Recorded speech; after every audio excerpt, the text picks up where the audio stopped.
berlomba-lomba sehingga kami menjadi orang-orang yang Engkau berkenan. Terima kasih Bapa di surga.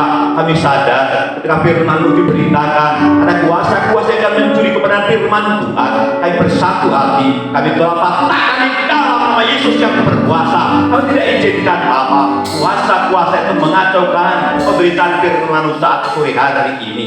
Terima kasih Bapa di surga. Kami serahkan pemberitaan firman-Mu di dalam nama Tuhan Yesus. Jemaat Tuhan yang siap mendengarkan firman Tuhan, kita katakan amin. Haleluya. Silakan duduk.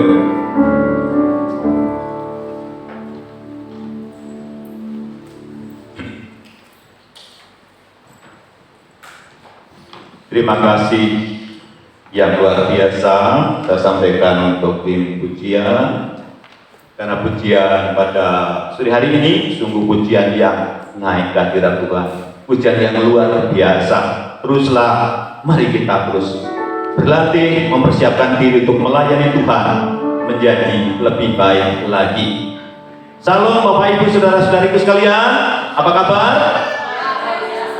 Iya, luar biasa.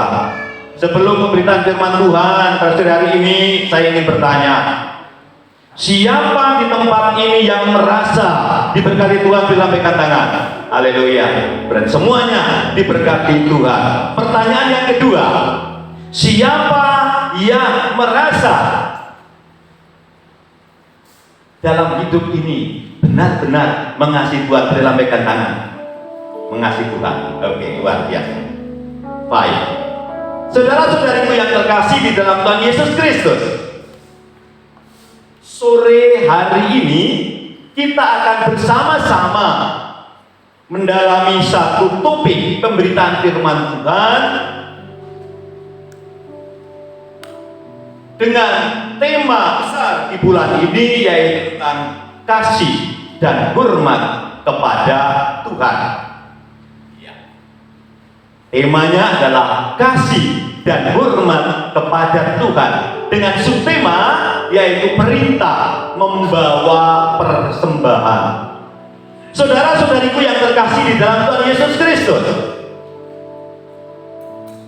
kasih itu mudah diucapkan tetapi sulit untuk dilaksanakan. Kasih mudah diucapkan, perlu perjuangan untuk kita lakukan. Ya, mengasihi Tuhan berarti menghormati Tuhan pencipta kita. Nah,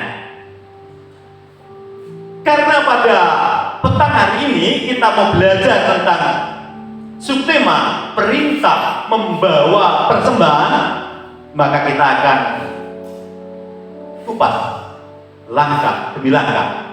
Yang pertama kita melihat yaitu latar belakang. Ya, latar belakang. Saudara-saudariku sekalian yang terkasih di dalam Tuhan, ketika bangsa Israel dibebaskan dari Mesir, dalam perjalanannya di padang gurun, sampailah bangsa Israel di Gunung Kudus Tuhan, Gunung Sinai. Dan di sana Tuhan semesta alam yang waktu itu memperkenalkan diri kepada Musa, dalam bahasa aslinya dengan 4 huruf tentara gramaton ZHWH, sering dibaca Yahweh, Yehova. Nah, ini memperkenalkan diri dan kemudian membuat suatu perjanjian dengan bangsa pilihannya, yaitu umat Israel. Perintah Tuhan yang pertama dan utama yang ditulis oleh jari Tuhan di dalam 2 loh batu adalah perintah untuk mengasihi Tuhan. Ya. Di dalam Ulangan 6 ayat yang kelima, kita lihat bersama-sama. Ulangan 6 ayat yang kelima, firman Tuhan berkata seperti ini: kasihilah Tuhan Allahmu dengan segenap hatimu dan dengan segenap jiwamu dan dengan segenap kekuatanmu. Ini perintah Tuhan langsung kepada umat pilihannya, dan tidak ada bangsa lain yang pernah diberikan perintah seperti langsung oleh Tuhan. Ya, Inilah istimewanya bangsa Israel. Maka Alkitab mengajar kita bahwa keselamatan itu datang dari bangsa Yahudi. Luar biasa, ya. Bangsa pilihan Allah, bangsa yang dikhususkan bagi Tuhan, tetapi berat mengasihi Tuhan dengan segenap hati, dengan segenap jiwa, dengan segenap kekuatan, ya. Mengasihi Tuhan berarti melakukan apa yang diperintahkan oleh Tuhan. Mengasihi Tuhan berarti digambarkan dengan salib. Ada garis vertikal, ada garis horizontal. Yang garis vertikal menunjukkan hubungan kita dengan Tuhan langsung. Berarti kita tidak boleh menduakan Tuhan. Yang percaya katakan amin. Tidak boleh menduakan Tuhan. Tuhanlah yang paling utama dan pertama. Yang kedua, bagaimana kita juga mengasihi sesama kita. Siapakah sesama kita? Yang ada di diri kita. Inilah sesama kita. Tuhan yang memperkenalkan diri kepada Musa tadi menyatakan dirinya ingin tinggal di tengah-tengah umatnya, di tengah-tengah bangsa Israel.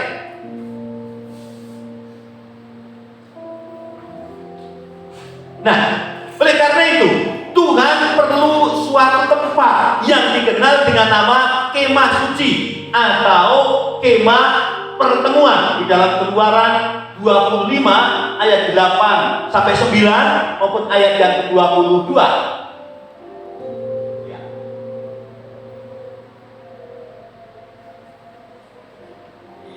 Ayo. Kepindahan Tuhan ke bumi diam di dalam kemah suci. Ya, diam di dalam kemah suci. Dan itu nanti dilihat sepanjang perjalanan bangsa Israel nyata. Tuhan menampakkan diri hadir dalam wujud tiang awan dan tiang api. Ketika siang hari Tuhan menampakkan dirinya menyertai bangsa Israel, menyatakan kehadirannya dalam wujud tiang awan, sehingga sepanjang perjalanannya bangsa Israel di padang gurun tidak kepanasan. Oh, luar biasa, ya. Ketika malam hari maka Tuhan menyatakan dirinya dalam wujud tiang api yang senantiasa menerangi bangsa Israel. Ada kalau seperti ini bagi bangsa-bangsa lain? Tidak ada, saudara. Tidak ada. Satu-satunya Allah yang hidup adalah Allah yang menyatakan diri, memperkenalkan diri kepada Musa, ya, yang diberitakan oleh Yesus Kristus yang kita sembah itu. Oke. Nah, kita akan belajar bersama di dalam Ulangan, dalam Keluaran 40 ayat 34. Di sana dikatakan, ya, dan awan menutupi kemah pertemuan itu, dan kemuliaan Tuhan memenuhi tabernakel itu. Jadi kemah ini dipenuhi oleh kehadiran Tuhan, kuasa Tuhan, ya. Dan ternyata itu yang mengendaki siapa? Tuhan sendiri yang langsung mengendaki ingin tinggal bersama-sama dengan umatnya. Maka kemah yang dibangun bukan kemah sembarang kemah, bukan, tetapi kemah yang dibangun sesuai dengan contoh yang diberikan Tuhan semesta alam kepada Musa. Ukurannya, bahannya, semua sudah dipersiapkan. Dipersiapkan di mana? Dipersiapkan ketika bangsa Israel masih perbudakan di tanah Mesir. Ini luar biasanya Allah kita. Oke. Nah, bagaimana caranya? Caranya yang pertama-tama Tuhan menggerakkan hati orang Mesir. Menggerakkan hati orang Mesir, sekali lagi, mengetuk hati orang Mesir. Untuk apa? Memberikan apa yang diminta oleh orang-orang Israel sebelum mereka berangkat. Kalau bukan Tuhan nggak mungkin itu. Loh, waktu itu kan ketika bangsa Israel mau berangkat ke tanah terjanji, dihambat oleh Firaun, ya, sampai bermacam-macam tulah terjadi. Tetapi Tuhan itu yang membolak-balikkan hati manusia. Tuhan yang mampu menggerakkan hati manusia, ya, yang bangsa yang tadi memperbudak tadi menjadi lembut hatinya. Bahkan ketika bangsa Israel meminta emas, meminta perak, meminta kain, diberikan sebelum bangsa Israel berangkat. Nah, ini Tuhan yang memberkati bangsa Israel. Ternyata ada rencana di balik itu. Rencananya untuk apa? Rencananya adalah untuk persiapan membangun kemah Tuhan. Perhatikan, ya. Katakanlah kepada orang Israel supaya mereka memungut bagiku persembahan khusus dari setiap orang yang terdorong hatinya, harus kamu pungut persembahan khusus kepadaku. Ini perintah Tuhan kepada Musa. Tuhan itu mengenal hati kita, mengenal hati kita lebih dari orang tua kita. Maka sebelum Tuhan memerintahkan ini tadi, Tuhan sudah memberkati terlebih dahulu bangsa Israel melalui orang-orang Mesir. Kita lihat, ya, ada di sana. Lalu Musa memerintahkan supaya dimaklumkan di mana-mana di perkemahan itu demikian. Tidak, maaf, salah, belum koreksi ya.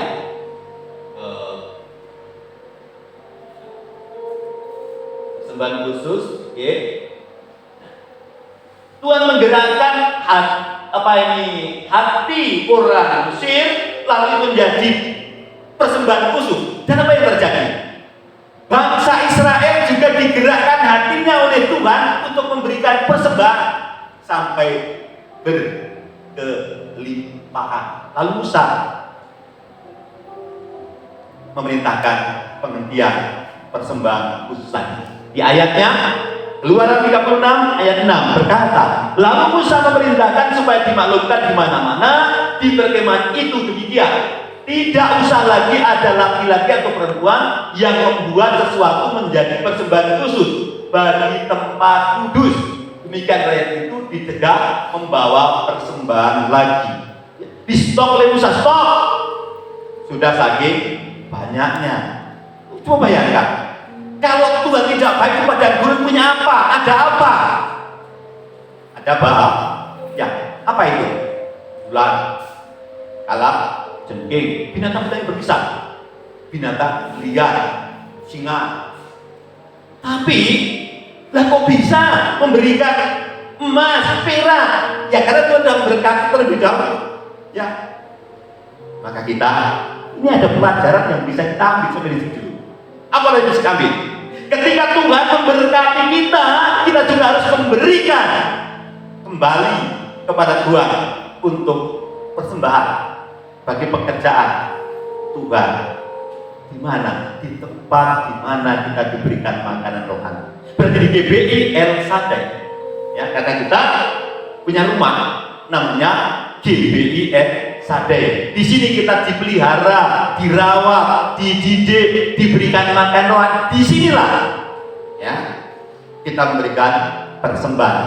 Prinsip-prinsip di dalam hukum Taurat tidak pernah pudar, tetap masih berlaku sekarang bahkan sampai selama-lamanya. Ya, yang tidak berlaku apa? Perintah tentang makanan yang haram dan yang halal. Karena haram dan halal itu beda-beda tipis. Kalau bibang itu harum bagi kita, bagi orang lain haram. Karena mereka belum pernah mencicipi, jadi beda ya, beda persepsi ya, nggak apa-apa ya. Oke. Nah, ini yang saya katakan tadi bahwa Tuhan menggerakkan hati orang Mesir. Nah, dan aku membuat orang dan aku membuat orang Mesir bermurah hati terhadap bangsa ini. Ini berarti kapan? Sebelum bangsa Israel berangkat keluar dari tanah Mesir. Minta, tapi yang menggerakkan Tuhan. Sehingga apabila kamu pergi, kamu tidak akan pergi dengan tangan hampa. Keluaran ayat 3:21. Orang Israel melakukan juga seperti kata Musa. Mereka meminta kepada orang Mesir barang-barang emas, perak, serta kain-kain. Dan Tuhan membuat orang Mesir bermurah hati terhadap bangsa itu, sehingga memenuhi permintaan mereka. Luar biasa. Tuhan yang kita sembah, Tuhan yang luar biasa, Tuhan yang maha kaya, Tuhan yang punya semuanya. Nah, kalau kita minta, pasti akan diberi, tentu dengan iman dan sesuai dengan kebutuhan kita. Nah, luar biasa. Nah, kalau Tuhan semesta alam sanggup memberkati bangsa Israel melalui bangsa Mesir, Tuhan juga sanggup memberkati kita semua tempat ini dengan berkat-berkat yang melimpah melalui tangan orang-orang yang ada sekitar kita. Pak Acang contoh, diberkati Tuhan melalui apa? Pekerjaannya. Banyak pesanan di mana-mana. Sampai Pak Acang lembur malam-malam jam 10 antar. Luar biasa. Ya, ini Tuhan. Tuhan luar biasa. Tapi ketika kita mengandalkan Tuhan, ya.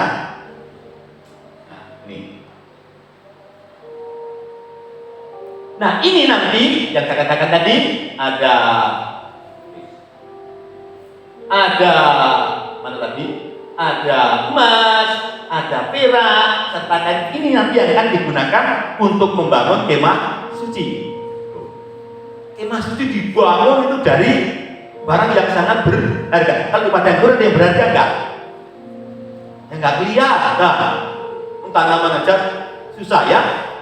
Adanya padang pasir sepanjang mata memandang loh. Kok punya emas, perak dan kain? Kalau enggak dari Tuhan, dari siapa? Nah ini. Oke, luar biasa. Percaya Tuhan kita luar biasa?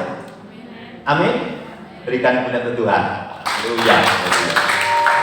Oke. Nah, ini merupakan pengajaran kepada bangsa Israel bahwa semua yang ada pada mereka adalah milik Tuhan. Ya. Sama seperti ada apa yang ada yang kita miliki saat ini adalah semuanya milik Tuhan, maka harus digunakan untuk hormat kemuliaan bagi nama Tuhan, bukan untuk memuaskan nafsu kita berbelanja, untuk memuaskan nafsu kita makan yang enak, bukan untuk memuaskan nafsu kita untuk traveling, bukan, tapi untuk hormat kemuliaan bagi nama Tuhan. Ada amin? Haleluya. Amin. Oke.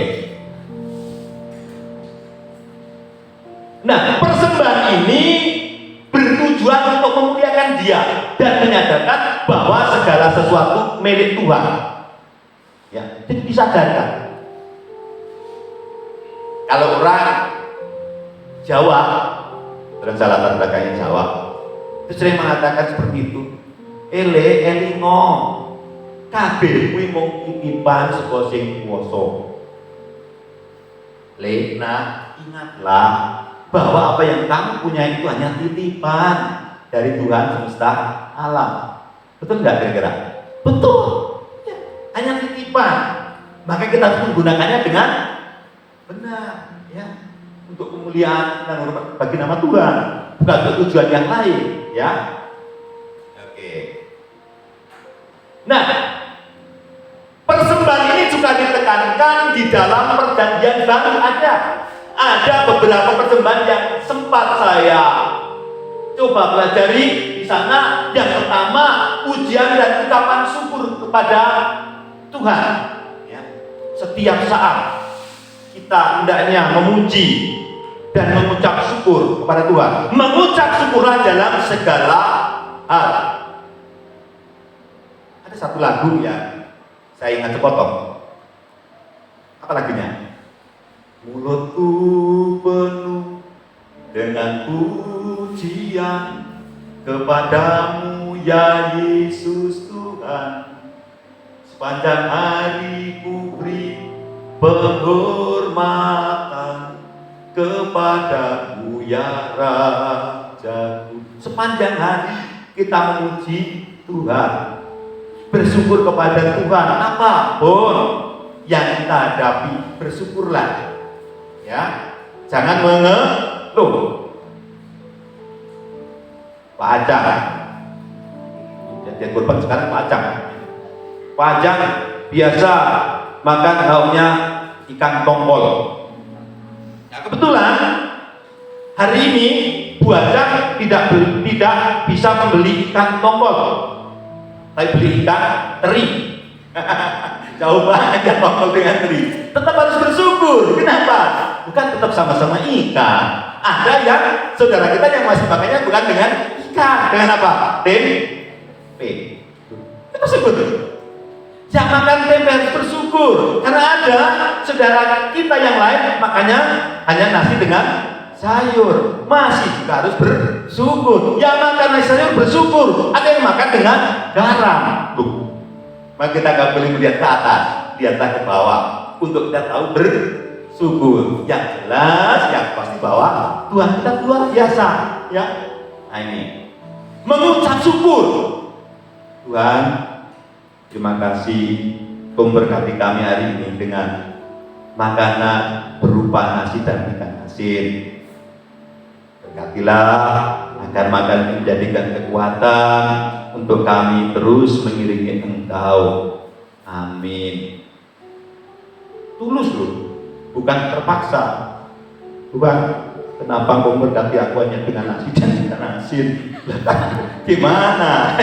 Mengucap syukur, ya, mengucap syukur itu penting banget, ya. Oke. Yang kedua, persembahan untuk menolong saudara seiman yang dikenal di gereja itu namanya persembahan diakonia.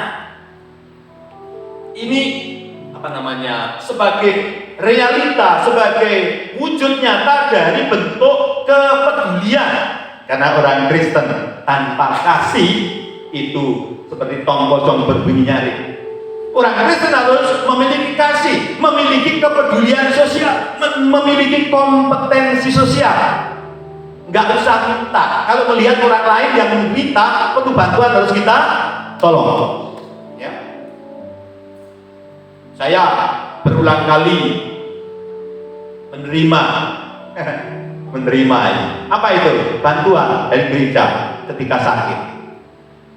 Berarti Bapak Ibu Saudara ikut merasakan, oh ternyata Pak Bos itu kalau sakit begini lalu peduli.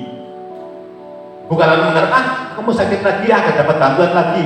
Tidak, ya enggak boleh seperti itu ya. Sakit itu kadang merenung loh waktu sakit di ruang sana di RP.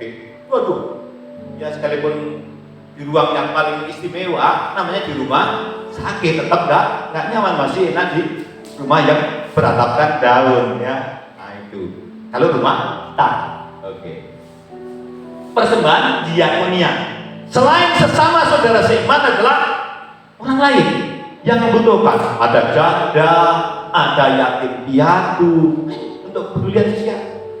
Puji bagi Tuhan, Bapak Ibu sudah dikasih akhir-akhir ini luar biasa. Roh Kudus bekerja di SMP Negeri 1 Ketapang. Sepanjang saya mengajar di sana belum pernah terjadi, Bu. Saya mau cerita sedikit. Kenapa? Melalui kepala sekolah yang ada sekarang ini, maka setiap bulan itu dibuka kesempatan kepada seluruh warga SMP 1 untuk menyisihkan sebagian dari penghasilannya tujuan untuk siapa? Para yatim. Ya, kalau dulu hanya khusus untuk anak mereka, sekarang tidak. Untuk semua. Siapa? Ya kemarin puji Tuhan masing-masing dapat 300.000, Ibu. Luar biasa itu. Roh Kudus menggerakkan. Tidak harus orang Kristen, orang yang tidak mengenal Tuhan pun bisa memiliki kepedulian sosial. Satu lagi, di SMP 1 kalau hari Jumat itu ada bagi-bagi berkat berupa sayuran, Ibu. Ya, selain sayuran apa? Yo, bisa sayuran, bisa cabai, bawang putih. Saya juga bingung. Kok ini luar biasa Ibu ini menggerakkan. Nah Itu.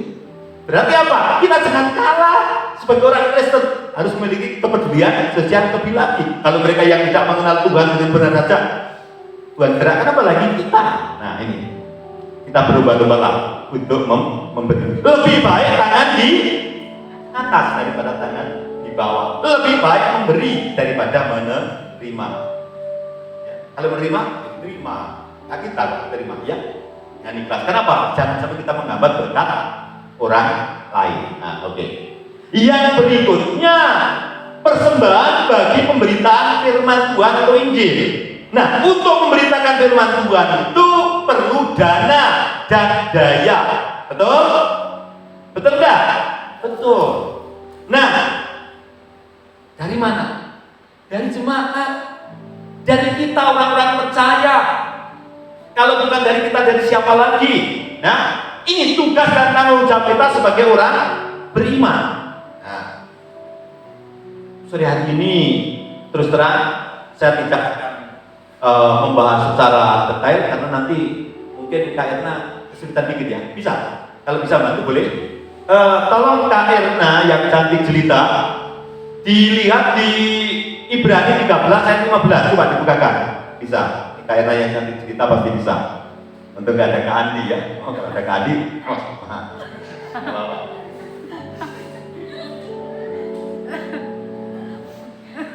apa bunyi firman Tuhan? Ibrani berapa tadi? Ya. 13. Sabar. Orang sabar dan berhati dikasih Tuhan.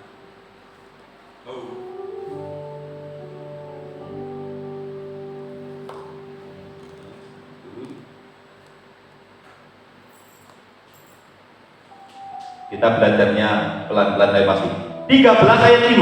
Nah itu. Mari kita baca bersama-sama 13.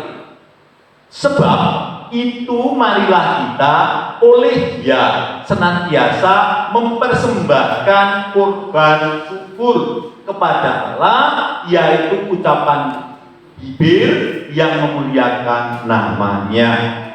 Orang Kristen punya bibir, betul? Betul. Bibirnya untuk apa? Memuliakan Tuhan. Bibirnya untuk memberkati. Bibirnya untuk mengucapkan kata-kata yang positif, bukan untuk mengucapkan kata-kata yang negatif. Dengan anaknya saja bingung ya. Ih, ini gantengnya anak siapa? Anak siapa? Lalu ditanya. Ini ada sering terjadi. Ya, atau saking emosinya. Ya ampun. Lalu dia menghina dirinya sendiri dan juga menghina Tuhan. Ya, sekobar. Ya lah, ini nggak boleh kan semacam itu. Ya, anak sendiri dikatakan B2, anak jadi pipa. Ini nggak boleh kelata, ya, nggak boleh. Ucapan adalah doa, apalagi seorang ibu atau bapak. Itu ucapannya adalah doa. Ketika bangun pagi kita memberkati anak-anak kita dengan kata yang positif, pintar. Kenapa? Mang Hakim jadi hakim. Kan namanya Mang Hakim ya. Dulu waktu kecil itu diberkati sama bapak ibunya loh.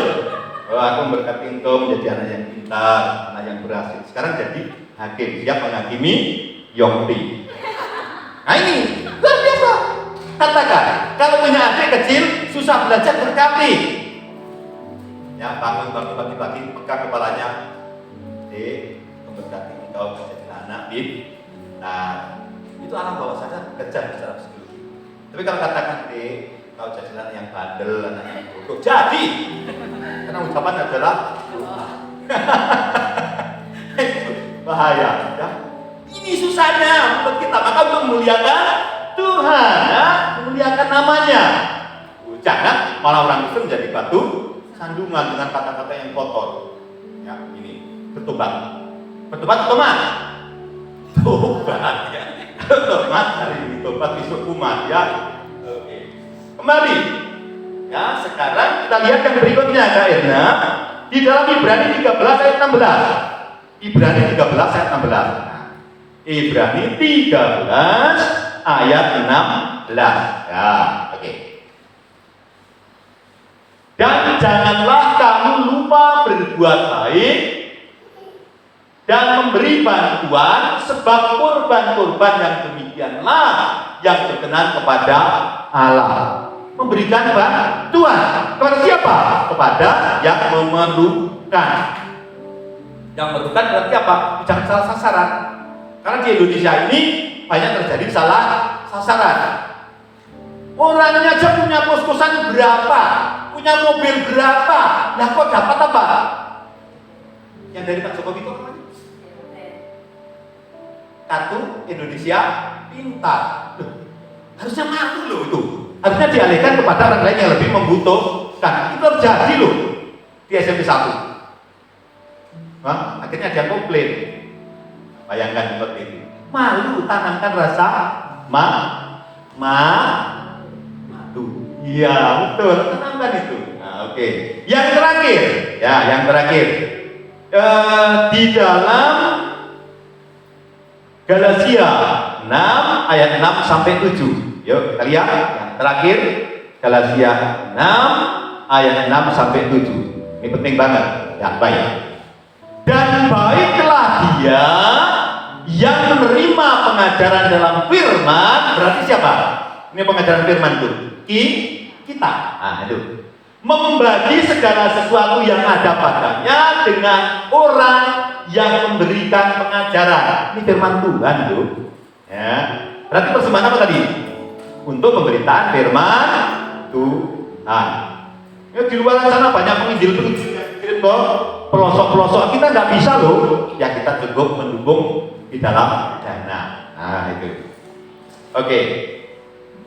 Cukup. Nanti masih banyak yang lain, tapi kita lanjut. Kembali ke laptop, ya, Herna. Ya, oke. Laptopnya kayak. Sekarang masuk kepada hilang. Herna sengaja ya. Persembahan sebagai penghormatan kepada Tuhan. Waktu kemah suci sudah ada. Tempat kehadiran Tuhan sudah ada, maka mulailah diatur tentang apa? Pengangkatan para imam. Siapa imam di sini di tempat kita? Ibu Gembala. Ibu Gembala punya tugas apa? Jadi lihat di sana, ya. Apa tugasnya?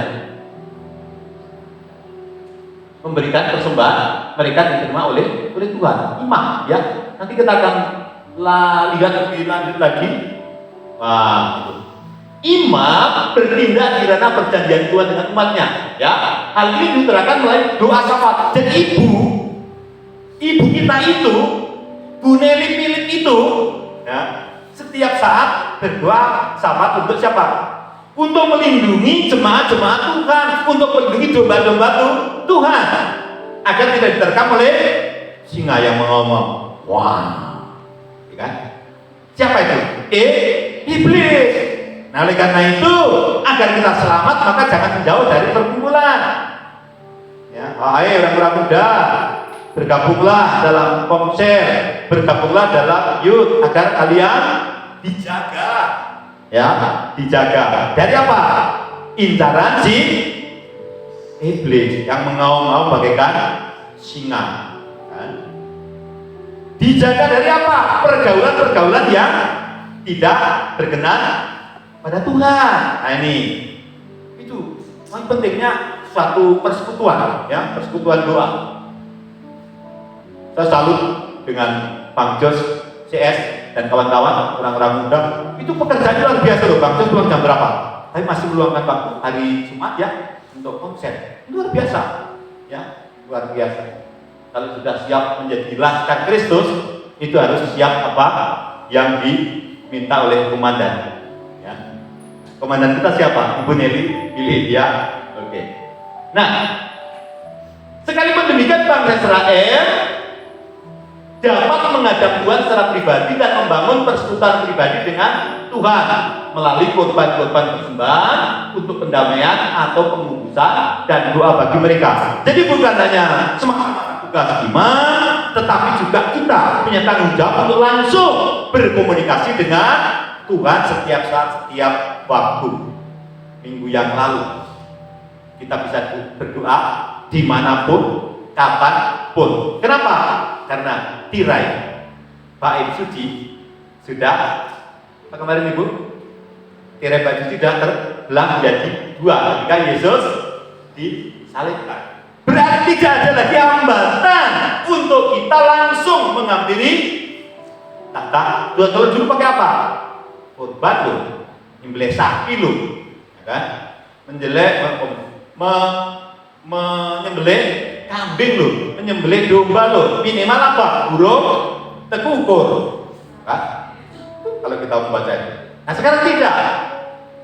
Maka laginya apa? Aku masuk ruang maha kudus dengan darah anak domba. Kita bersyukur punya Yesus. Kita bersyukur untuk karya penebusan Yesus yang memungkinkan kita untuk kita langsung mengambil tahtanya. Ya. Dan kita semua adalah imam-imam bagi Allah. Kalau dulu kan khusus orang Lewi, sekarang kita semuanya imam-imam bagi Allah. Nah ini kan bertanggung jawab. Oke. Nah, sekarang persembahan dan esensinya. Apa esensi dari persembahan? Nah, kita akan lihat bersama. Ini esensinya adalah untuk mendekati Allah, ya.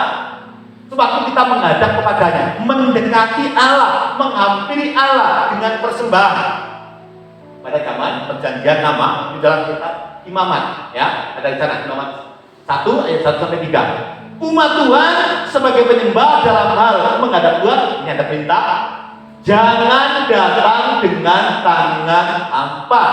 Ulangan 16 ayat 16. Kita datang ke tempat ibadah bukan dengan tangan hampa, karena kita telah diberkati oleh Tuhan, maka kita berkewajiban untuk menjadi berkat. Karena kita lihat bersama. Ulangan 16 ayat 16 Kairna. Nah, inilah Kairna.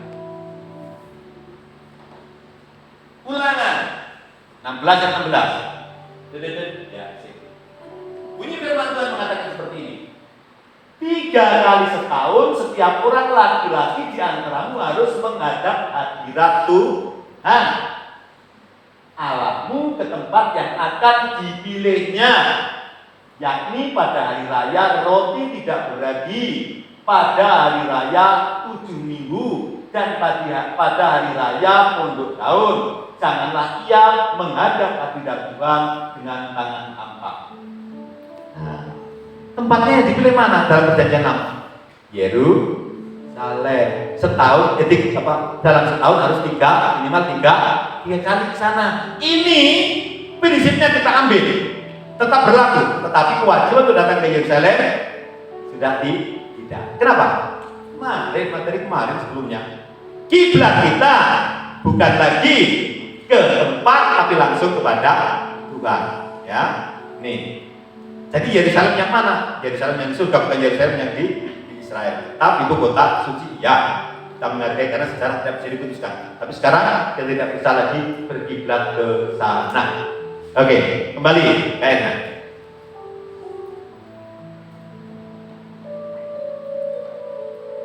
Yang kedua, membawa persembahan adalah identik dengan kasih dan penghormatan. Kalau kita mengasihi Tuhan yang telah memberkati kita, maka kita harus membawa bukti kasih tadi. Apa? Berkat yang telah Tuhan berikan tadi untuk kita berbagi, untuk mendukung pekerjaan pelayanan, untuk mendukung pemberitaan Injil, untuk mendukung hamba-hambanya, untuk mendukung perawatan gereja. Maka ada itu amplop pembangunan. Ini penting banget. Kalau bukan kita, siapa lagi? Dilatih dan jangan khawatir. Ketika engkau memberkati, maka saatnya juga berkat Tuhan akan tercurah. Boleh percaya, boleh tidak. Saya pernah miskin. Semiskin-miskinnya, hanya punya istri, punya anak 2. Ketika makan, saat makan, itu yang dimakan nanti siang gak tahu. apalagi yang nanti makan nanti sore. Tapi Tuhan itu baik loh, ketika kita mengadu kepadanya melalui orang-orang yang sebelumnya tidak saya kenal datang makanan, daging babi loh. Di Kalimantan Selatan orang Hindu Bali, gula, beras mengalir ketika saya sakit 1,5 tahun. Luar biasa loh. Tuhan yang menggerakkan, sanggup memberkati kita dari berbagai penjuru, bahkan orang-orang yang tidak kita kenal. Ada amin nggak kira-kira? Amin? Ya, iman itu, ya. Membangun iman itu yang sulit loh. Bahkan ketika di Kalimantan Selatan, saya itu dari kepala kerja naik, seminggu naik loh, jadi pengawas, naik lagi loh, jadi mandor, cepet banget. Kenapa? Karena saya berani mengambil sikap. Waktu dalam keadaan yang hidup susah banget itu, kalau hari Minggu kerja itu kan dapat lembur itu 2 kali gaji loh. Kami tidak ambil itu, jadi kami lebih baik ke gereja. Ternyata diberkati Tuhan dengan doa tadi apa?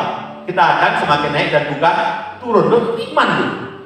Nah ini, jadi saya pernah merasakan. Sama tadi pagi contohnya Bu Dia, itu orang luar biasa loh Bu Dia itu. Bu Dia bukan semakin miskin, malah semakin diberkati Tuhan. Kenapa? Karena dia memberkati gereja kita. Nah, ingat bagaimana Bu Dia belum punya rumah, ngajak anak-anaknya si kecil ya, keliling berdoa, rumah itu menjadi miliknya. Tuhan benar-benar berikan. Itu loh, iman.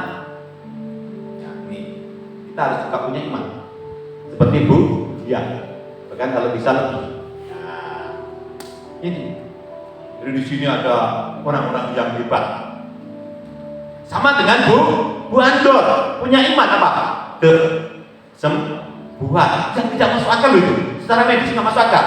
Tapi bagi Tuhan tidak ada yang mustahil. Ya, kalau Tuhan sudah berkehendak, maka jadilah. Kun fayakun, maka jadilah. Itu kalau dalam bahasa Arab. Sok tahu bahasa Arab. Enggak apa-apa ya. Oke. Terus, nah, persembahan tadi sebagai bentuk pengakuan bahwa Dia adalah Tuhan atas bangsa Israel yang Dia di tengah-tengah mereka. Hal itu diterangkan di bangsa Israel dengan cara mempersembahkan korban sebagai penghormatan baginya. Kalau Allah setia menyertai memimpin bangsa Israel memberikan korban persembahan. Nah ini, Tuhan adalah sumber berkat bagi mereka. Ini diakui oleh Daud di dalam 1 Tawarik 29 ayat 9 sampai 18. Luar biasa. Daud itu salah satu raja Israel yang luar biasa. Di zaman Daud itulah Israel mengalami berkat Tuhan yang luar biasa. Tapi Tuhan tidak izinkan Daud membangun bait Allah. Kok bisa? Ya, karena Daud tangannya berlumuran darah. Daud adalah seorang panglima perang. Maka yang diizinkan bangun Elisa adalah anaknya yang bernama Salomo. Tapi emas, perak, batu kualam, segala macam kebutuhan yang diperlukan itu disiapkan oleh Daud. Kayu apa Bu? Saya agak lupa. Yang dari Libanon tuh. Nah, itu sudah disiapkan oleh Daud. Maka waktu itu ketika Kenisa Sulaiman, bait Sulaiman dibangun, itu mewah luar biasa. Ya, mewah luar biasa. Sayang, ketika bangsa Israel tidak setia, maka diporak-porandakan oleh bangsa-bangsa lain. Ya, dijarah, bahkan dibakar. Ini isu-isunya, ya, karena kita mengikuti perang, mengikuti berita dunia, akan dibangun lagi bait Allah yang ketiga. Ya, kita lihat nanti penginapan kita bagaimana. Ya. Oke. Nah, tapi ada yang lebih penting dari itu adalah persembahan yang salah ditegur atau dikoreksi oleh Tuhan melalui para nabinya. Ada, bisa dilihat dalam Yeremia 6 ayat 20, Yesaya 1, 11 sampai 15, Malaiki 1, 6 sampai 14. Ditegur. Nanti kita akan lihat peristiwa ini terjadi juga pada masa zaman para rasul, di mana Ananias dan Safira itu ditegur oleh Petrus karena memberikan persembahan tidak benar. Dan apa yang terjadi? Mati dua-duanya. Nih, maka kalau kita memberikan persembahan, berikan yang terbaik. Bukan kita mencari nama, bukan kita untuk diakui, bukan kita pamer, tetapi benar-benar dari hati yang paling dalam. Kita ikhlas, kita memberikan dengan sukacita. Bang Joshua memberikan persembahan 100 juta, tapi biar orang tahu, dengan Bang Andi memberikan persembahan 50.000, tapi dari ketulusan hatinya nilainya berbeda. Kisah kita pada janda dia. Nah, itu. Jadi keikhlasan kita. Jangan dengan bersungut-sungut, tapi dengan sukacita. Nah, ini. Jangan sampai kita dikoreksi oleh Tuhan. Oke. Kesimpulannya yang terakhir. Kesimpulannya bagaimana? Yang pertama, persembahan untuk kemah suci atau persembahan khusus merupakan perintah langsung Tuhan kepada bangsa Israel melalui Musa. Tuhan sendiri yang langsung memerintahkan untuk memberikan persembahan. Dan itu digunakan untuk apa?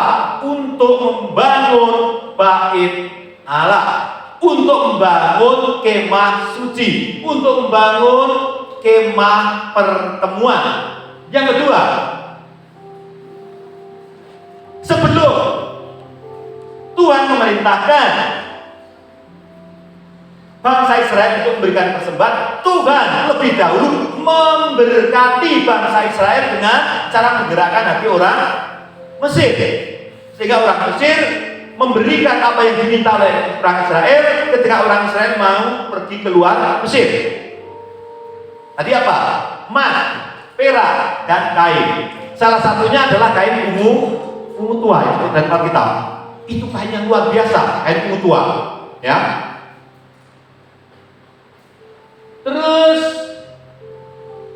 nah, kalau itu terjadi atas bangsa Israel, juga percayalah akan terjadi juga untuk kita.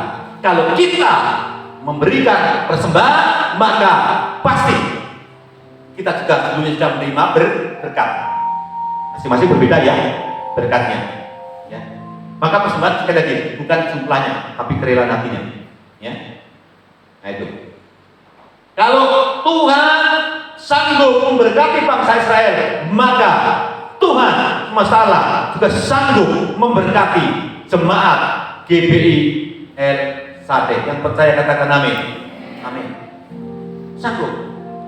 Suatu saat nanti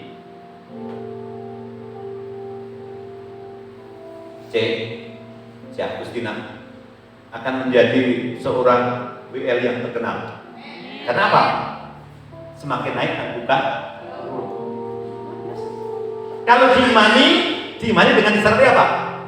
Usaha pasti akan berhasil. Ya, gitu. Kita doakan C. Agustina yang luar biasa ini. Halo. Biasa. Luar biasa. Yang berikutnya, persembahan adalah sebagai bentuk kasih dan penghormatan kepada Tuhan, ya, bukan untuk mencari nama, tapi karena kita mengasihi Tuhan, kita menghormati Tuhan, maka kita melakukan apa yang diperintahkan oleh Tuhan. Betul? Betul. Ya. Yang di jangan percaya pada Bang Dika. Tolong bener, Bang Dika mengatakan yang di I love you. Jangan percaya. Kasih tidak bisa hanya diucapkan dengan kata-kata, dengan tindakan. Ketika Yongti tersandung, Bang Dika ngomong, itu kasih. Dengan tindakan. Amin Bang Dika. Amin, haleluya. Ya, contoh loh, kan masuk hati ya. Itu. Ini kasih, apalagi kasih kepada Tuhan dengan tindakan. Jangan seperti tong kosong berbunyi nyaring. Iman tanpa perbuatan pada dasarnya adalah mati. Kita beriman tidak melakukan, mati. Ya, mati. Oke. Yang berikutnya adalah jika persembahan salah, ditegur atau dikoreksi oleh Tuhan melalui para nabinya atau para hambanya. Bisa dilihat dalam Kisah Para Rasul 1 sampai 11 yang berbicara tentang kisah Ananias dan Safira. Tapi lebih penting dari itu semuanya adalah persembahkan tubuhmu sebagai persembahan yang hidup, yang kudus, dan yang berkenan kepada Tuhan. Itu yang paling utama. Kalau itu sudah dilakukan, maka yang lain akan mengikuti. Termasuk tadi melakukan apa yang Tuhan perintahkan. Menjaga kekudusan berarti menghindari kekudisan. Apa itu? Hal-hal yang negatif. Menjaga kekudusan. Kekudusan apa? Ucapan, hati, mata. Jangan sampai seperti terjadi sama dengan si Daud. Apa itu? Ya kita lihat Daud. Daud raja yang besar, tapi Daud tidak bisa menjaga matanya, malah membiarkan pencobaan terjadi. Bangun, tidur, mendengar suara orang mandi. Itu si Daud loh. Kenapa? Wah, ternyata ada seorang perempuan yang lagi mandi, diamatinya. Cantiknya kayak Yogi. Seandainya dia jadi istriku. Benar. Lalu apa? Menyuruh pengawalnya untuk menjemput cinta. Lalu terjadilah hal yang diinginkan. Bukan tidak diinginkan terjadi. Jatuh ke dalam dosa berzina. Dosa itu kan apa namanya ya? Dosa itu aktif. Dosa itu agresif, semakin lama semakin mencengkeram. Lalu nanti setelah dosa berzina, dosa apa? Pembunuhan. Secara tidak langsung dia membunuh panglima perangnya. Itu Daud. Ini akibatnya apa kamu tahu? Akibatnya kerajaan Daud nanti terbelah menjadi dua. Ya.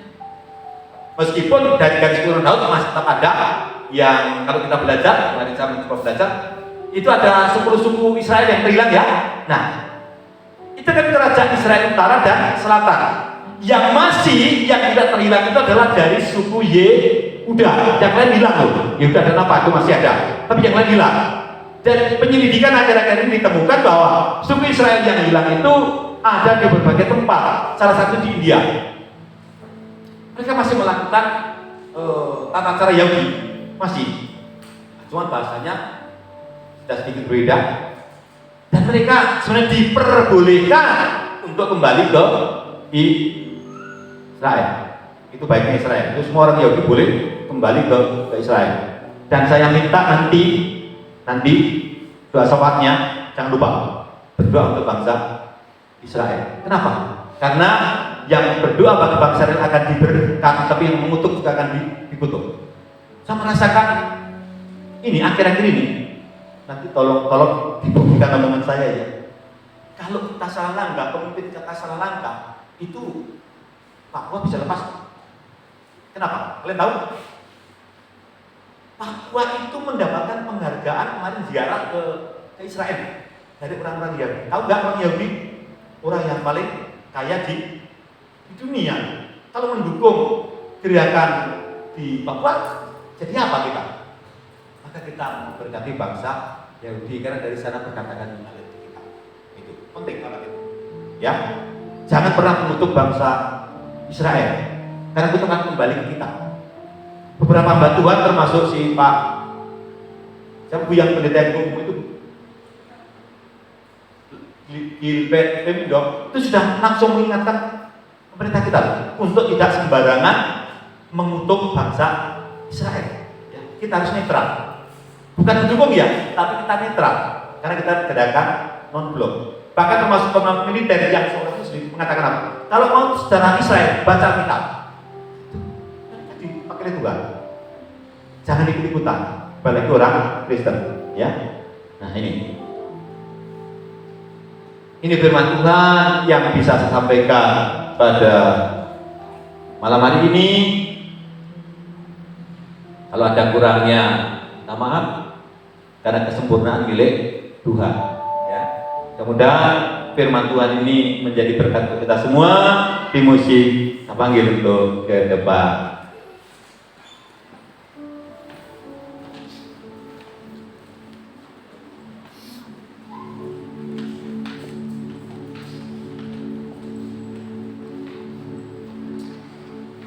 Terima kasih Bapa di surga, hamba-Mu telah selesai menyampaikan isi hatimu.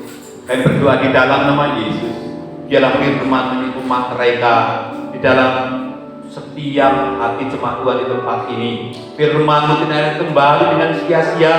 Firman-Mu akan terus bertumbuh, menghasilkan buah yang lebat, sehingga jemaat Tuhan di tempat ini menjadi jemaat-jemaat yang diperkenan, jemaat-jemaat yang tahu melakukan kewajibannya Bapa untuk mengembalikan berkat Tuhan, untuk mendukung pelayanan di tempat ini, untuk mendukung pemberitaan firman Tuhan. Terima kasih Bapa, terima kasih Bapa. Kita angkat pujian dan jemaat untuk bangkit berdiri. Sekali lagi kita akan angkat pujian, mengasihi lebih sungguh.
Diberkati oleh Tuhan,